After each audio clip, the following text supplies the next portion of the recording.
Sabi dito, binatikos ng Kabataan Party List ang Safer Metro Manila. Oh my God.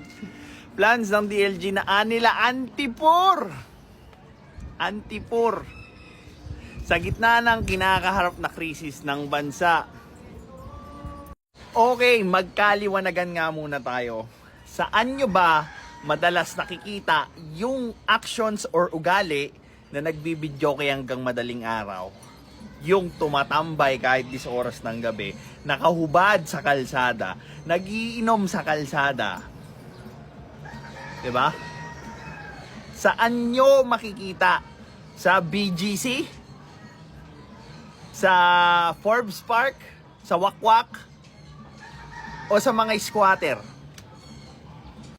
The problem that we have as a Filipino is that if we are being criticized doon sa hindi maganda nating ugali, we tend to act as a victim instead of asking ourselves, totoo ba yung criticism sa atin? Nagiging problema siya kasi instead na mag-improve yung taong dapat improve or mag-improve, hinahayaan nila na manatili sila doon sa pangit na ugali na nagre-resulta sa pagiging mahirap nila. Ngayon, ayaw nilang tanggapin sa mga sarili nila na kailangan nilang magbago. Kasi sino ba naman yung gustong magbago? Ang hirap.